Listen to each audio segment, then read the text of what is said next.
Seja muito bem-vindo ao meu canal. Eu tô aqui com a Cleif de Almeida. Ela é especialista em gestão de pessoas e comunicação empresarial e ela dá um treinamento pela VLSM sobre gestão de pessoas. Mas o que eu quero falar nesse vídeo, Cleif, é sobre a rotatividade de funcionários. Por que a maioria dos provedores tem um monte de rotatividade? O cara entra e sai, entra e sai. Quais são os principais erros que o dono do provedor comete? Então, olá, né? Olá, boa tarde. Quanto ao negócio, a rotatividade se dá muitas vezes quando a gente seleciona pessoas não tão aptas para determinados locais ou setores da empresa. Veja, à medida que eu tenho uma necessidade e só me aparece um candidato, eu aposto tudo naquele candidato e vou fazer com que ele seja o melhor, eu faça o melhor pela minha empresa dentro daquele cargo que ele vai exercer. É um erro na contratação? Mas como assim? Só aparece um candidato? Às vezes só aparece, às vezes aparece 10, aí eu tenho que fazer uma seleção. Agora sim, olha, uma coisa que tem que ser muito mais clara e dinâmica dentro das empresas. Primeiro a gente tem que ter o desenho do cargo. O que é um desenho de cargo? Você tem que ter escrito assim, quais as competências você vai precisar, quais as habilidades daquele cara, o que você precisa que ele já venha sabendo para a tua empresa. Então quando você tem isso descrito, isso eu chamo de desenho de cargo, facilita na seleção. Desenho de cargo seria então a descrição da vaga. Isto, perfeito. Tá, mas aí, por exemplo, vamos dar um exemplo que lá na Vox eu contrato pessoas até o tempo todo, mas digamos assim, eu contrato técnico de campo, cara que é peãozão, trabalha com escada, para lançar fibra no poste e alguns para fazer fusão, técnico de fibra. Então assim, o dono de provedor que está nos assistindo, como é que ele faz essa seleção? Como é que ele não erra nessa seleção? Primeiro, o que essa pessoa precisa saber? Ou se ela não precisa saber, o que eu vou ter que treinar esta pessoa para que ela desenvolva lá no campo, para que ela faça. Vou te dar um exemplo. Às vezes as pessoas têm o perfil legal, é uma pessoa que você vê que tem interesse, que tem vontade de aprender, que tem disponibilidade. Esse seria um cara ideal para a vaga operacional, mas ele não tem a parte técnica.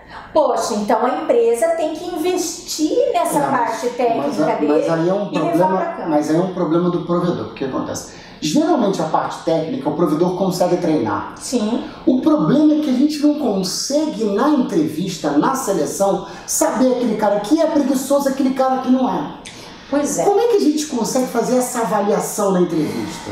Pois é, aí nós temos alguns erros aí, sabe? Erros assim que são literalmente fatais. O que seria um sinal no currículo ou na hora de entrevistar a pessoa? Na testa, né? Sinal na testa. No sinal da testa não vem, geralmente. Que o cara é preguiçoso. Então, veja, ela assim, ó, tem coisas que eu tenho uma percepção maior, uma expertise maior, para fazer na entrevista perguntas e detectar possibilidades de situações. Então, por quê? Porque eu sou preparada para fazer isso. Agora você pega uma pessoa, o dono de provedor, para fazer a seleção, ele tem uma preocupação que é sanar o problema dele. E ele não vai ter esse feeling, essa percepção na hora de perguntar para o cara. Mas mesmo terceirizando algo, vamos entender uma coisa. Mesmo que alguém faça uma etapa do processo de seleção para eu conseguir pegar os melhores para trabalhar comigo, o que cabe a mim? Passar para quem vai fazer a seleção, uma etapa da seleção para mim, todos os detalhes que eu preciso que a pessoa venha sabendo ou algumas habilidades que ela tenha. Então o recrutador, que é uma pessoa especialista nesse assunto, ele vai conseguir captar do provedor, olha, o perfil da pessoa que a gente está procurando é esse. É um cara para o NOC? É um cara para administrativo financeiro? Não, é um peão de escada e de carro de escada. É isso. Então tá, então nesse perfil, beleza, ele trabalha em que cidade? Mas faz o quê? Bom, o salário é esse, isso dá, isso não dá. Então ele procurar uma mão de obra especializada em relação a recrutamento é um caminho mais fácil. Minimiza erros. Para diminuir o turnover. Minimiza erros. tá? Mas aí, depois dessa etapa cumprida, depois de selecionado, contratado essa pessoa, aí tem algumas outras situações para que a gente mantenha essa pessoa na empresa. Tá, mas aí, por exemplo, o dono do provedor, que faz o seu curso de gestão de pessoas, ele consegue um pouco captar desse clima, desse feeling, de saber fazer esse caminhamento correto? Consegue. Consegue porque no curso nós temos uma prática que é realmente ver os detalhamentos do desenho de cargo e algumas questões que até eu utilizo a classificação brasileira de ocupação, que é o CBO, né, do Ministério do Trabalho, que traz lá muito claramente o perfil, a habilidade e a descrição do cargo. Então a gente começa a colocar, poxa, então o cara tem que ser assim, fazer assim, começa a ficar mais claro para ele. Ah, então aqui eu posso mudar. Então o dono do provedor procurar uma especialização na área de gestão de pessoas é extremamente importante. Esse é o treinamento que vocês da VLSM estão oferecendo para os donos de provedores. Sim. Né? Vamos falar de um outro assunto muito importante. Como reter talentos? Você tem um funcionário muito bom e tu não quer perder ele para o concorrente. Como é que faz isso? É só aumentar o salário? Não necessariamente.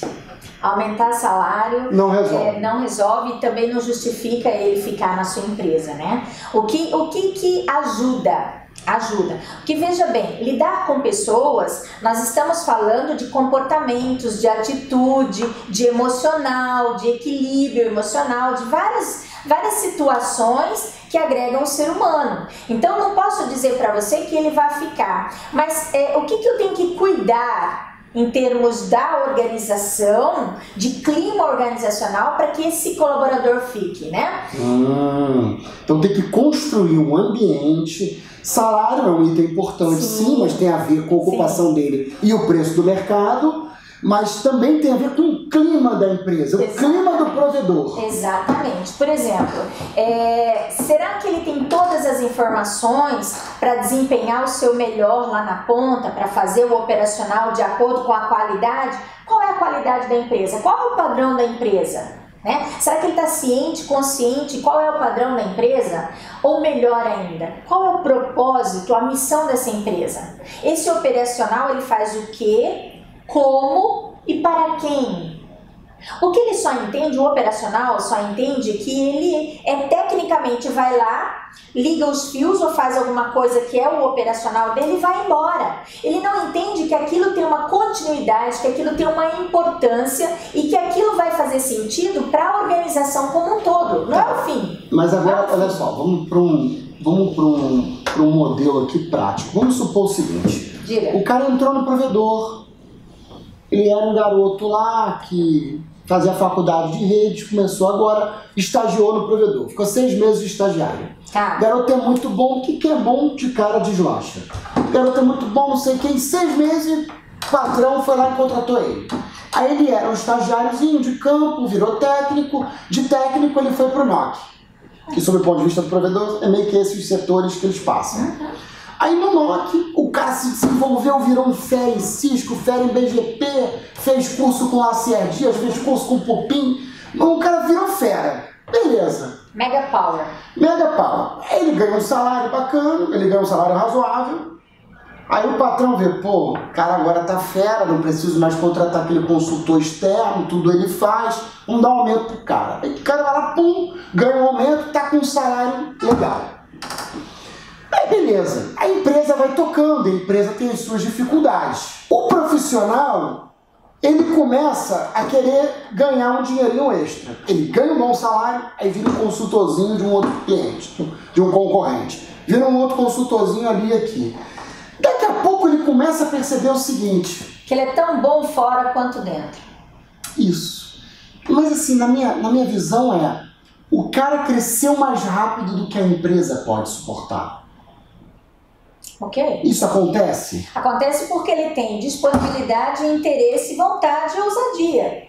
Agora sim, aí, assim, mesmo que a empresa queira, ela até pode aumentar o salário do cara, mas isso não vem mais ao caso. Não, você sabe o que vai motivá-lo? Desafios. Quando não tem carreira que dê conta de justificar o local que a pessoa está. Por quê? Porque os desafios acabaram. Entendi. Que quando ele era estagiário, era ser técnico. Quando era ser técnico, era virar do norte. Desafio. E aí, assim, ó, veja, a geração Então a empresa atual, tem que proporcionar isso para essa pessoa talentosa?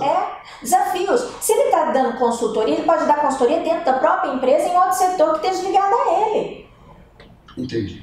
Então isso que o dono do provedor, que nos assiste agora, tem que tentar buscar, né? Ele precisa buscar, para esse profissional talentoso, novos desafios dentro da organização. Sabe por quê? Ele está estagnado. O campo visual dele está só naquele setor. Isso é um grande erro.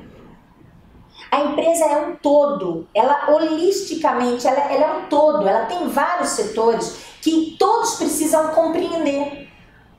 E talvez um olhar desse técnico para dentro de um outro setor, ou um setor com um olhar para esse, vai trazer desafios e um movimento diferente. Uma nova motivação. Exato, cara, temos que arrumar uma solução. Porque a empresa é organismo vivo. O organismo vivo tem problemas recorrentes um atrás do outro diariamente. Não dá pra você falar, nossa, arrumei aqui, não vou ter mais problema. Vai ter outro tipo de problema, mas vai ter. O que tem que entender? Que nós temos que parar de ficar pregando problema. Nós temos que trazer as pessoas para buscar soluções.